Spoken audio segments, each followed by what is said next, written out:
and overflight, use of drones. We look at your Dolphin fleet. We know you got to replace them. We know you got airframe problems. We know we're not where we should be on the polar security cutter program. We are way behind the Russians and the Chinese in our presence in the Arctic. We did a whole hearing on that the other day.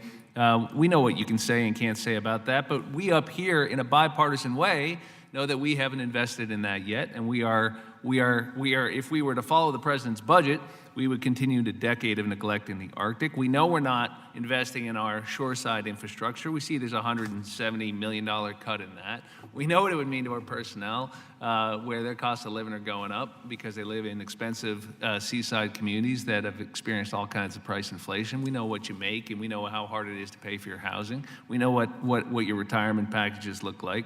The fact is that there's nothing about this budget that demonstrates a respect for the growing and critical nature of your missions. And that would be true if you weren't doing anything new. But the fact is that we have major emerging concerns about things like the export of LNG and the security of that, things about the Arctic and the great power competition there. These are new. We have an aging fleet of vessels and aircraft.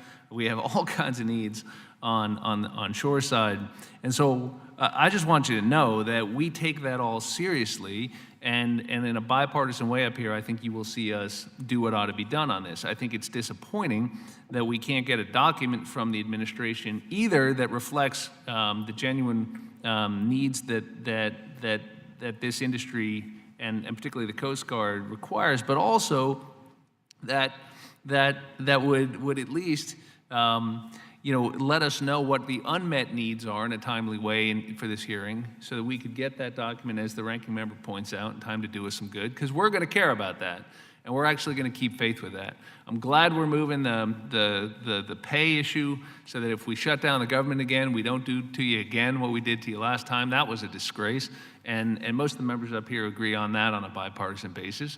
We ought to stop treating you like an afterthought. And when we're paying the rest of our military, we sure as heck ought to pay the Coast Guard. So, and by the way, if we didn't pay members of Congress, we wouldn't shut down in the first place. So we ought to start by not paying the people up here, and we wouldn't put you in that place in put in that position in the first place. So with all of that, I just wanted to unburden myself with some of that, but because this is a question and answer format, I am interested comment on in the Arctic. We did hear a lot of testimony on this recently, but I'd like to give you an opportunity to talk, particularly about following up on some of Mr. Brown's questions around the emerging, missions we're gonna ask of you in terms of what is happening in the Arctic, what we're seeing from the Chinese and others, and why that really puts a real urgency behind the Polar Security Cutter program. If you could, sir, what are you seeing in the Arctic?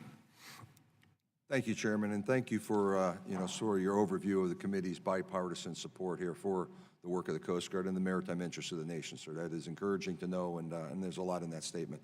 In the Arctic, sir, we are seeing different behaviors. China has a fleet of more than 4 dozen icebreakers. China is an Arctic nation with a broad Arctic coast. They're deriving, more than 20–25% of their GDP from activities in the Arctic. They're reestablishing bases. Did you mean China, sir, or did you mean Russia? I meant Russia first. Talking about I thought so, because China's about 900 nautical miles from the Arctic, and yet they just call themselves an Arctic nation. But I about- take your point. Go ahead, Just sir. talking about the competing nature of the Arctic space. Arctic off of Russia, they're deriving LNG. They're partnering with the Chinese with a 30% stake in the Maloney energy project.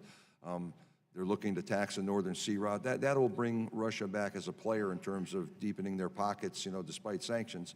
That's the Russian game there, the meddlesome game. I think if you look at the Arctic off of Alaska, we've seen China up there. China is a non-Arctic state. They're a self-declared near-Arctic nation. They have now a second research vessel, the Shuilong 2. They launched last summer. It probably becomes operational maybe as soon as this year.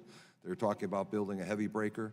So they are invested in continually projecting presence off the Alaska in the Arctic where we're concerned about it. The Arctic is a space with very limited communications capability or limited domain awareness. The Polar Security Cutters are part of that conversation. In April, I rolled out a new Arctic Strategic Outlook that takes a 10-year look at the Arctic. We had just rolled one out in 2013, so a little bit early for a refresh, but things have changed. We talked about the Arctic as a peaceful, collaborative, environmental space when we rolled out our first strategy. Now we talk about it as an area of national security, and I say repeatedly, presence equals influence. you know, until that second, third polar security cutter, we won't really have much of a game up there in terms of presence. But, you know, China's paying attention to the sighting of F-35 fighters, you know, fifth-generation fighters in Elmendorf. They're paying attention to the undersea cables that allow communications. From a national security standpoint, you hear General T.J. O'Shaughnessy at Northcom talking about the pivotal importance of the access across the, you know, the polar regions here to the nation, posing national security threats. So the Arctic is a competitive space. It is a national security conversation. And, you know, the Navy will continue to do ice edge and show up there on a you know, every other year basis. But we are the face of the government there. It's about projecting sovereignty, and we take that seriously, and we will continue to inform our understanding. We'll do Arctic Shield operations this summer again, some portion of a 3-4 month period to continue to define our learning there, continue to work with the indigenous populations, because as we increase our presence up there, we got to be sensitive to the, you know, to the stakeholders there across the full landscape. Thank you, gentlemen. Mr. Gibbs. Thank you. Mr. Curry, I woke you up, I guess, because anyways, back in the last Congress, you testified for the